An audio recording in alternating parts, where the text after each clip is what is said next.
Salam hörmətli müəllimlər, hər vaxtınız xeyir olsun.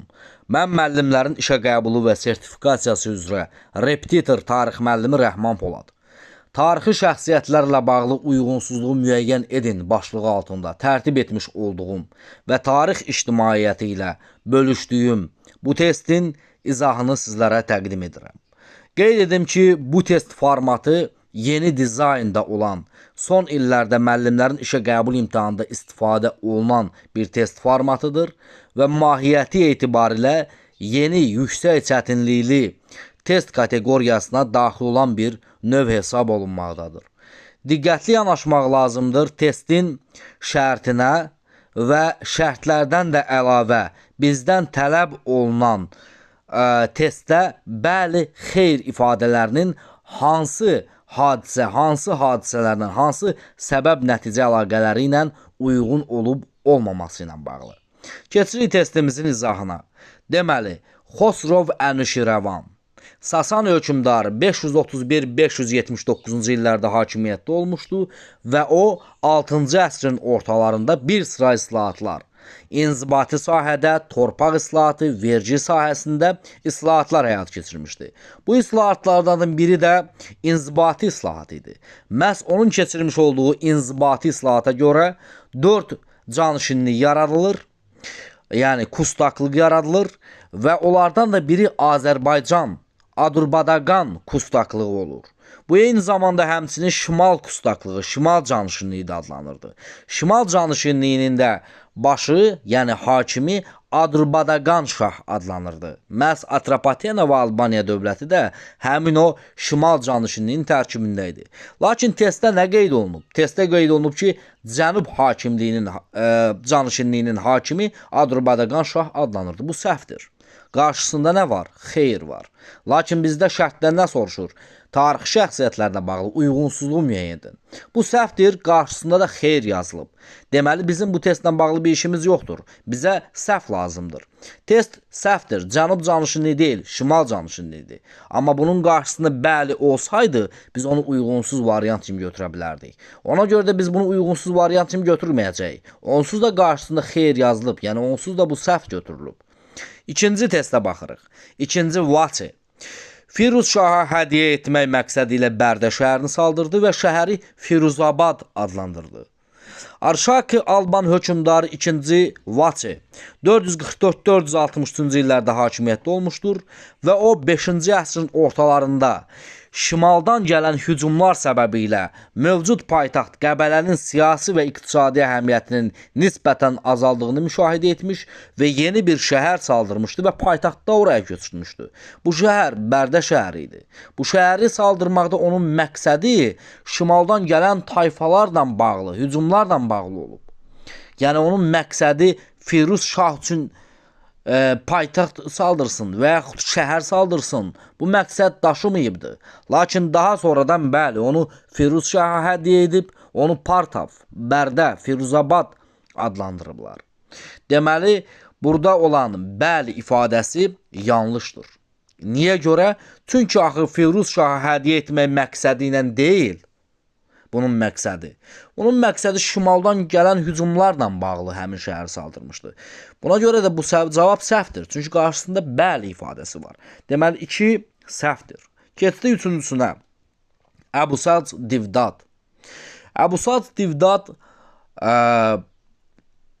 kim idi? Əbusac Divdad Ət-Təbəri bu barədə məlumat verir ki, Tarixə Rüsul və 1-ci Mülk əsərindən. Qeyd edir ki, o xəlifə mütəfəkkilin yaxın sərkərdələrindən birisinə çevrilibdir. Bu barədə o mənə məlumat qeyd edir. Qeyd edir ki, Mədain şəhərindəki üsyanı yatırmaqda böyük məharət göstərdi. Orada qeyd olunmayıb ki, hərbi qabiliyyətini Mədain üsyanını yatırmağa göstərdi. Xeyr, Mədain üsyanını yatırmaqda böyük məharət göstərib. Lakin 865-ci il, yəni 251-ci ildə Vasit və Bağdad arasında, yəni Mesopotamiyada Carca şəhər yaxınlığında baş vermiş döyüşdə o hərbi qabiliyyətini sübut edib, göstərib. Buna görə də bu cavab da səhvdir. Amma qarşısında nə var? Qarşısında xeyr ifadəsi var. Yəni, cavab səhvdir, qarşısında da xeyr var, yəni bu bizə lazım deyil. Yəni bizim uyğunsuzluğu müəyyən edən anlayışına uyğun deyil. Ona görə ki, bizdən burada səhvləri soruşur. Səhvin qarşısında xeyr yazılıbsa, deməli buna ehtiyacımız yoxdur. Deməli üçüncüsünü biz səhv kimi cavab olaraq götürməyəcəyik. Niyə?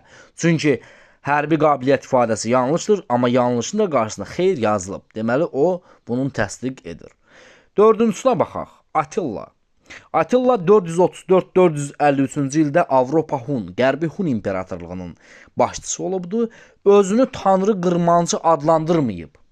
Avropa əhalisi Attilanı Tanrı qırmancı adlandırıb. Avropa əhalisi onu Tanrı qırmancı adlandırıb, onu dünyanı titrətmək üçün doğulan olaraq adlandırıblar. Buna görə də buradakı cavab səhvdir. Amma qarşısında nə yazılıb? Bəli. Deməli bu səhvdir. Səhvin qarşısında xeyr yazılsaydı düzgün olardı. Amma səhvin qarşısında bəli yazılıb. Deməli bu uyğunsuz variantdır. Deməli bayaqlar tapdığımız kimi 2 səhvdir və indi hal-hazırda 4 səhvdir. 5-cisinə baxaq. Səlcuq bəy. Oğuzlar Türkmən adlanmağa başladılar. Oğuzlar Türkmən adlanmağa başladılar. Hansı hadisə ilə? Oğuz yabğusu ilə münasibətləri pisləşdi Səlcuq bəyin və ətrafındakı Oğuz tayfalarını götürərək Səlcuq bəy gəldi İslam ölkəsinə, yəni Aral gölünə, Cənd bölgəsinə. Və bu Cənd bölgəsində gəldilər, məskunlaşdılar. Burada müsəlmanlığı qəbul etdilər, İslam dinini qəbul etdilər və Oğuzlar Türkmən adlanmağa başladılar. Oğuzların köçünün digər səbəbi isə yer və otlaq çatışmazlığı məsələsi hesab olunmaqdadır. Burada qarşısında xeyr yazılıb. Bu düzgün ifadədir. Lakin bunun qarşısında xeyr yazılıb. Ona görə də biz bunu səhv götürəcəyik, yəni uyğunsuz olaraq götürəcəyik. Deməli 5 də səhv hesab olunmaqdadır. 6. Şeyx Mənsur. Şeyx Mənsur hərbi əməliyyatlarını qərbə doğru genişləndirməsi. Bu doğru ifadədir və qarşısında da bəli yazılıb. 2 məsələ var. Bir, dağlıq xalqlarla bağlı, Şeyx Mənsurla bağlı qeyd olunub ki, dağlıq xalqlar daha da ruhlandı. Bir məsələ isə qeyd olunub, azadlıq hərəkatının yüksəlişinə səbəb oldu. Şeyx Mənsurun Alda Aulu yaxınlığında, yəni Alda döyüşündəki qələbəsi, zəfəri hərəkatın yüksəlişinə səbəb olub, azadlıq hərəkatının. Lakin Osmanlı ilə Rusiya arasında baş verən 1787-1791-ci illərin döyüşləri ki var idi. Onların başlanğıcında 1787-ci il Rusiya ilə Osmanlı arasında başlanan münaqişə dağlıq xalqları daha da ruhlandırıb ifadəsi qeyd olunmaqdadır. Və bundan sonra qeyd olunur ki, Mənsur əməliyyatları qərbə doğru genişləndirdi. Bu doğru hesab olunmaqdadır. Deməli, bizim bu testlə bağlı bir işimiz yoxdur.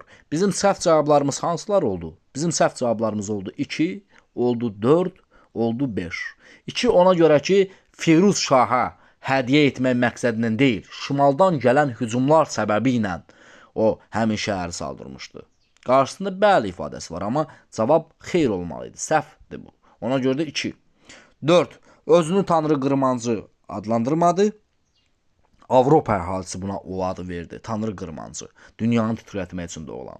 Və 5. Oğuzlar Türkmən adlanmağa başlayırlar. Bu doğrudur. Lakin bunun qarşısında xeyr ifadəsi yazılıb. Deməli, cavabımız səhvdir. Cavab olacaq burada 2, 4 və 5. Cavabımız olacaq bizim Y variantı. Əziz və hörmətli müəllimlər, bizim artıq mart ayının sonlarından etibarən müəllimlərin işə qəbul imtahanı və sertifikasiya imtahanına hazırlaşan müdavimlərə, müəllimlərə sınaq qruplarımız fəaliyyətə başlayacaq. Bizim qeydiyyat prosesimiz başladı artıq sınaq qruplarımıza və bu sınaq qruplarımız paketlər şəklində olacaq və biz mart ayının sonu və yaxud aprel ayının 1-dən etibarən sınaq qrupuna ilk sınaqlarımıza başlayacağıq və paket 15 sınaqdan ibarətdir. 15 sınaq 30 manatdan paket şəklində təqdim olunur müəllimlərə və 15 sınaq imtahanı hər birisi 40 testdən ibarətdir. Bu 15 sınaq 7-si mövzu sınağı, 2-si bölmə sınağı, 1-i xəritə sınağı, 5-i ümumi xarakterli sınaqlardan ibarətdir. Və həmçinin bizim aprel ayının 9-undan etibarən dərs qruplarımıza, aprel surət qruplarımıza dərslərimiz başlayır. Aprelin 9-undan başlayıb mayın 25-nə qədər biz dərslər keçəcəyik. Mayın 25-nə isə iyun ayının 27-sinə qədər olan müddəti əhatə edən hər gün dərs keçməklə ümumi xarakterli dərslərimizə başlayacaq, start verəcək.